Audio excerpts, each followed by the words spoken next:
La magia del cine, la magia del cine. Pues claro que hay magia en el cine, sobre todo si viene de libros en los que es la magia el protagonista. Bienvenidos una vez más al canal de YouTube de la Biblioteca Regional de Murcia. Hoy, con este cine instantáneo, vamos a celebrar el Día del Libro con una serie de películas que se podría decir aquello de me gustó más el libro, pero me gustó más la película, pero me gustó más el libro, pero me gustó más la película y hasta el infinito, porque son adaptaciones muy fieles, pero que además también saben trasladar a otro lenguaje, a otro medio, como es el cine, la magia de las palabras. Y con magia, además, podemos empezar hablando de Harry Potter, podemos remontarnos a la Edad Media con El nombre de la rosa, podemos descubrir los misterios que se ocultan en ese páramo misterioso donde corre el sabueso de los Baskerville, pero también indagaremos en conceptos tan profundos como los que nos propone Matar a un ruiseñor.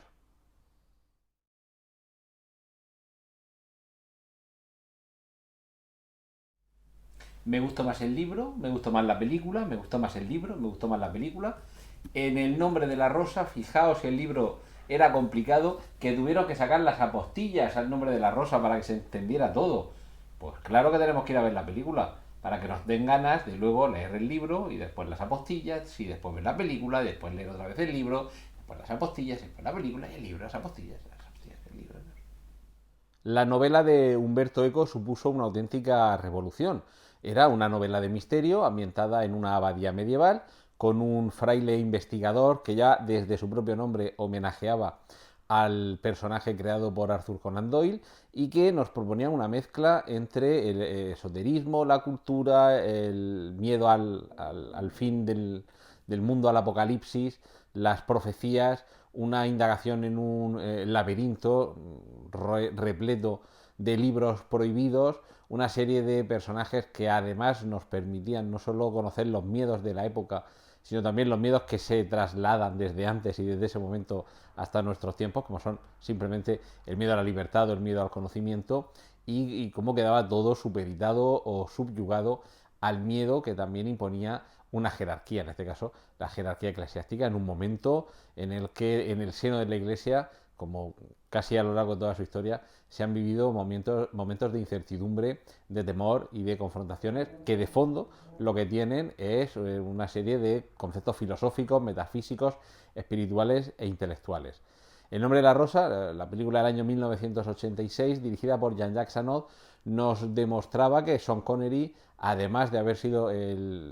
para muchos uno de los mejores, si no el mejor agente secreto al servicio de su majestad James Bond, también podía encarnar a un investigador poco convencional, sobre todo porque sus dotes, su ingenio, sus dotes intelectuales estaban revestidas del hábito del monje franciscano que se aproxima a esta abadía en la que nos sitúa la historia, donde se van a suceder una serie de asesinatos y todo ello envuelto en una serie de profecías, ya digo, de temor al fin del mundo y al apocalipsis. Pero el trasfondo, y es lo que yo creo que nos traslada en la novela Humberto Eco y en la película Jean-Jacques Annaud, es que hay que perder el miedo a la risa. La risa se puede ver como una amenaza, pero la risa realmente nos puede hacer libres y como se sostiene tanto en la novela como en la película, es lo que nos diferencia del resto de seres vivos de este planeta. Se supone que ni los monos ni las hienas, que son animales a los que se les asocia la risa, son capaces de llegar a esa profundidad intelectual que supone el sentido del humor. Digo se supone porque evidentemente se está ambientando esta historia en la Edad Media, pero en épocas más recientes siempre hay algún investigador que descubre que sí, que hay formas en las que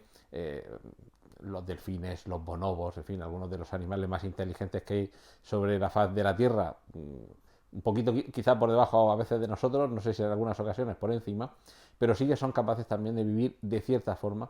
el sentido del humor, pero evidentemente el resto de componentes que aquí se nos presentan no están presentes en la vida humana. Con todo, eh,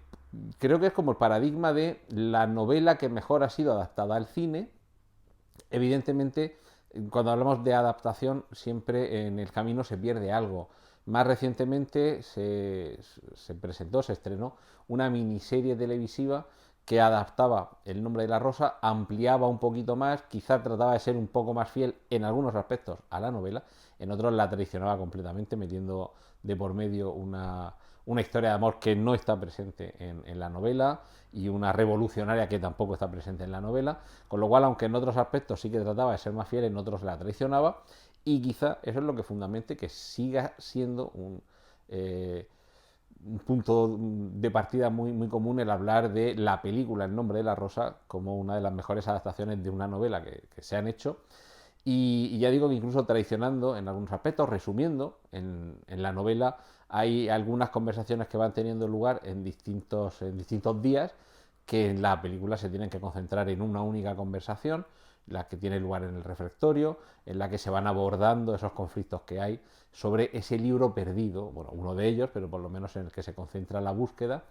que es ese tercer libro de la poética de Aristóteles en el que teóricamente se abordaba la comedia y que se había decidido prohibir porque eso podía llevar a que nos riéramos de algo tan sagrado como de personajes bíblicos o del mismo Dios o de Jesucristo, cosa que, bueno, está a la orden del día y no voy a decir todos los días, pero bueno, con cierta frecuencia sí que hay momentos en los que lo que para algunos es humor para otros es ofensa porque se hace sobre elementos, conceptos o sujetos que se relacionan con las creencias. Con lo cual,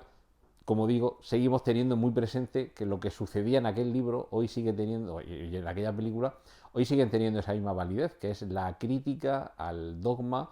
que lo que hace es aniquilar por completo el sentido del humor. En cualquier caso, tanto la novela como la película, magníficas obras cada una en su género y que además atrapan por ese tono de aventura, de misterio y de investigación que tienen, pero sin duda la película no puede ser de otra forma por duración, entre otras cuestiones, se tiene que quedar un poco en la superficie en todo lo que en la novela de Eco tiene una profundidad grandísima que incluso motivó que al poco tiempo apareciera el libro de las apostillas al nombre de la rosa, en el que se dan muchos detalles que van explicando, que van contextualizando algunos conceptos, algunas citas que aparecen en la novela y que sin duda en la película se pierden por una mera cuestión de duración, porque la película dura poco más de 2 horas y no hay forma de condensar en tan poco tiempo todo lo que lleva el libro. Pero hoy estamos hablando de adaptaciones y no de transliteraciones, que eso en algún momento se puede hacer y sin duda, más que en el cine, en el caso de las novelas, es más bien en una serie de televisión o una miniserie donde pueda haber más tiempo para desarrollar algo tan profundo.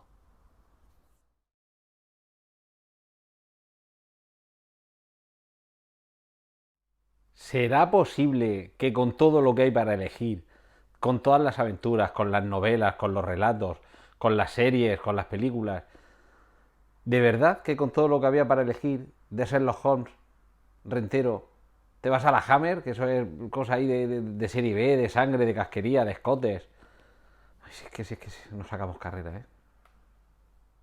Sherlock Holmes es uno de los personajes literarios que cuenta con más adaptaciones al cine y también a la televisión. Y sin duda uno de los estudios míticos en el cine de terror, en la época de los años finales de los 50, década de los 60 y los 70, son los británicos estudios Hammer Films. En estos estudios es donde nos vamos a concentrar hoy con su adaptación de El sabueso de los Baskerville, el perro de los Baskerville. En este caso, película del año 1959, dirigida por Terence Fisher, el director estrella seguramente de estos estudios, que sus películas, tanto de La momia como de Drácula, o esta misma, sobre el personaje de Sherlock Holmes, tienen, bueno, seguramente un hálito de genialidad superior al resto de sus compañeros, incluso que dentro de esa productora había nombres también muy importantes. Pero nos centramos, como digo, en esta versión, porque para algunos puede ser la que tiene unas reminiscencias más clásicas y personalmente creo que es, si no la más lograda, que seguramente sí lo sea, de las más logradas. En este caso, además, con dos protagonistas excepcionales, que son los dos actores fetiche, los dos actores estrella de los estudios Hammer Films, los que sin duda identificamos con estas películas de terror deliciosas de esta productora, como son Christopher Lee y Peter Cushing. Habitualmente Christopher Lee ha sido Drácula, la momia y Peter Cushing ha sido el profesor Van Helsing, por ejemplo, pero en este caso lo que tenemos es que no se reparten el tándem protagonista, que es lo que muchos podrían haber pensado, uno es Sherlock, otro es Watson, sino que en este caso uno de ellos es el protagonista, el heredero de los Baskerville, sobre quien recae esa maldición, sobre ese sabueso que recorre el páramo de manera vengativa por un acontecimiento del pasado, y el detective, con todas sus letras mayúsculas, Sherlock Holmes, aquí está interpretado por un Peter Cushing que, como sucede en la novela, también hay un momento en el que hay una elipsis en cuanto al protagonista y pasa a ser el doctor Watson, el habitual acompañante,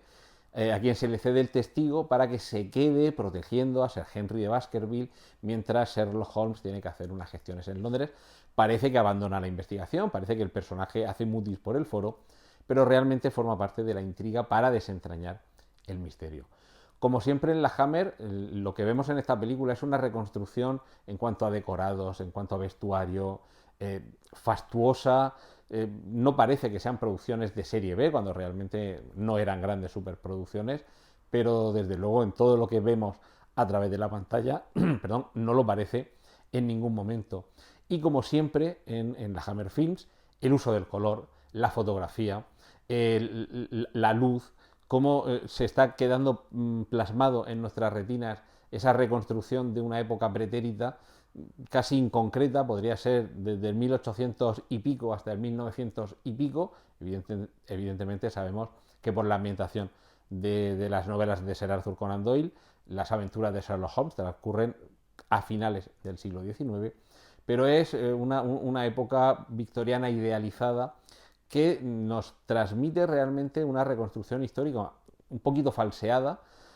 porque seguramente no sea completamente fiel a todo lo que había en la época, pero en cualquier caso sí que tiene una verosimilitud, que es lo que siempre decía Hitchcock, que las películas no es que tengan que ser verdad o sinceras, sino lo que tienen que ser es verosímiles, que te lo creas, que realmente traslada al espectador a esa época, bueno, a las dos épocas, porque sí que hay al comienzo de la película un pequeño prólogo en el que se nos sitúa en el momento de iniciarse esa maldición que recae sobre los Baskerville. Como en algunas ocasiones, en el caso de las historias de Sherlock Holmes, y como casi todas las ocasiones en el caso de la productora Hammer Films, en su colección de cine de terror, tenemos un elemento sobrenatural, es decir, es una película al mismo tiempo de investigación y también, en cierto modo, una película o una historia con elementos, con un punto sobrenatural. En este sentido, sí que se puede decir que es una adaptación muy fiel de la novela. En este caso no es un relato, Sherlock Holmes son solo unas pocas las novelas que tiene, casi todos son relatos de más o menos longitud. En este caso sí que es una novela y sí que se mantiene muy fiel prácticamente en la literalidad, algo que no suele ser muy habitual cuando se trata de Sherlock Holmes, porque siempre hay esa voluntad de tratar de adaptarlo, de tomarlo como inspiración y adaptarlo a las circunstancias de la época, del momento, de lo que se quiere contar. Y en este caso sí que existe una virtud, y es que se puede disfrutar muy bien de la versión fílmica, de esta, del año 1959, de Terence Fisher, del Hammer, con Christopher Lee, con Peter Cushing, de una manera que nos haga vivir casi con una fidelidad absoluta lo que sucede en la novela. Son muy pocas las licencias que se toman en la versión fílmica y me parece que de estos casos, en los que nos estamos centrando hoy, en los que se puede disfrutar por igual la narración literaria como la narración fílmica, las diferencias que pueda haber son salvables, son disculpables, son mínimas, también es cierto. Y sin duda de todas las adaptaciones que hay unas cuantas, es posible que esta sea de las más disfrutables, de las más fieles y desde luego de las que más y mejor nos trasladan a ese momento, porque nos está empapando. Es una película del año 1959 que narra sucesos que podrían haber tenido lugar quizá en el año 1889 y que con tan solo 70 años de diferencia, como si ahora mismo estuviéramos viendo una película de hoy ambientada en los años 50 y que nos hiciera sentir como si estuviéramos en los años 50, y esto es justo lo que sucede con esta versión del Sabueso en los Baskerville, que nos traslada al momento en el que Sir Arthur Conan Doyle escribió, que es la aventura que estaba viviendo Sherlock Holmes para descubrir qué se ocultaba detrás de esa maldición.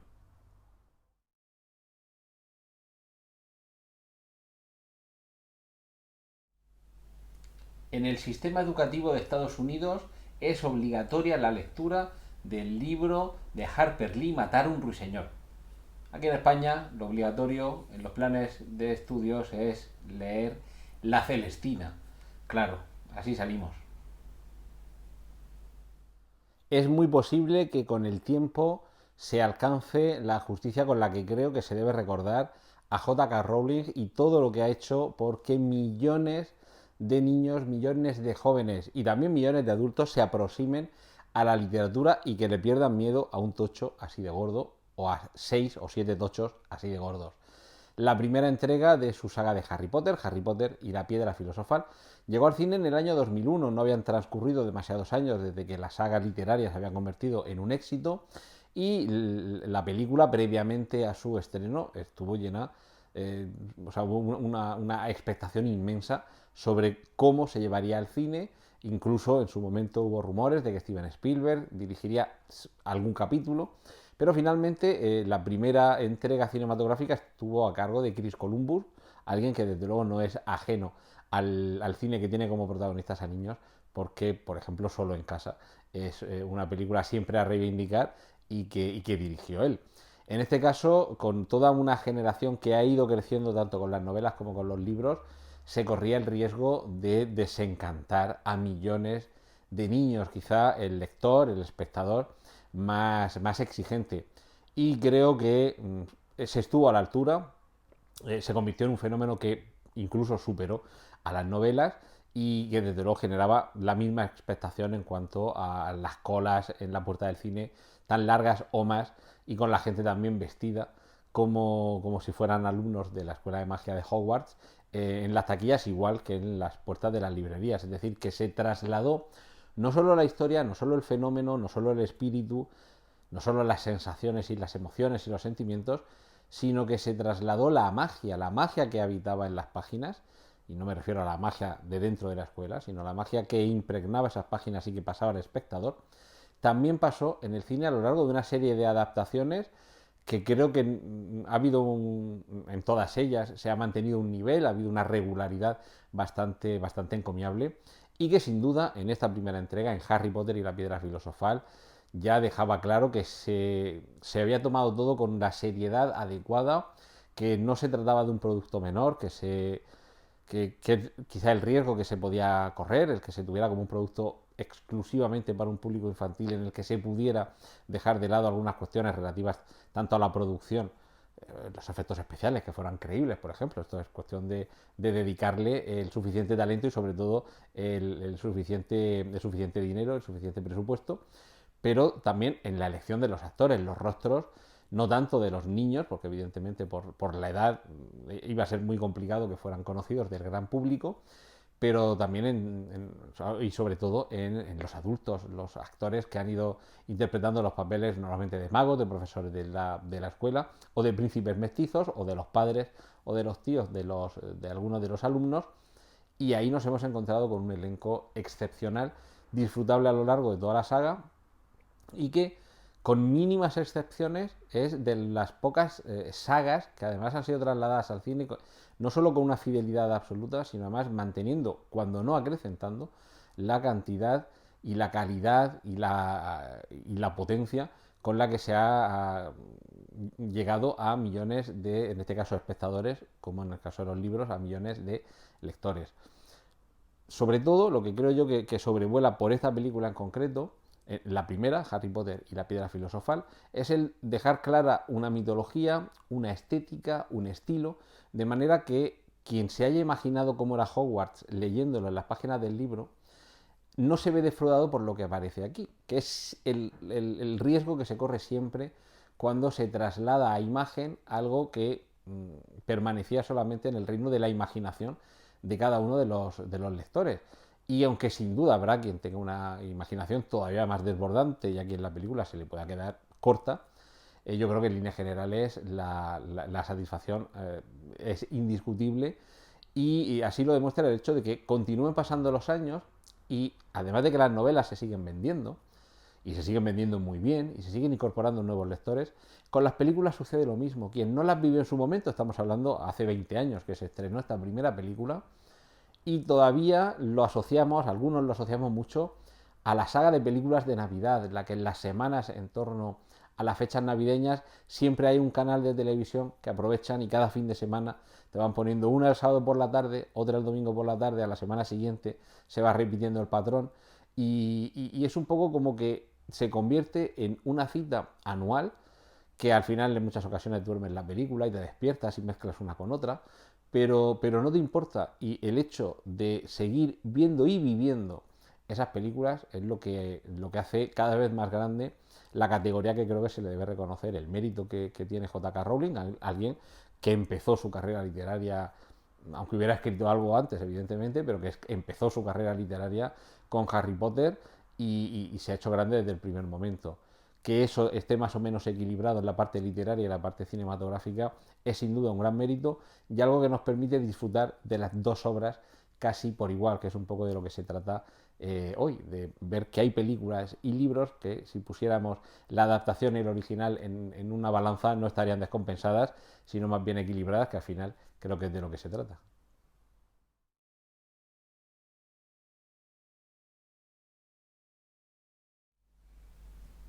Este es el que tiene la culpa de que millones de niños se hayan enganchado a la lectura. ¿Y por qué? Porque está el libro muy bien y además la película también.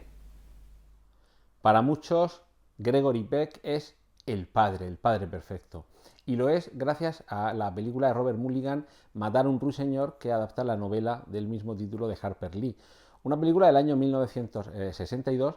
que en blanco y negro, aunque ya en esa época era habitual que hubiera películas en color, pero se traslada al blanco y negro esa vocación de atrapar en un momento en el tiempo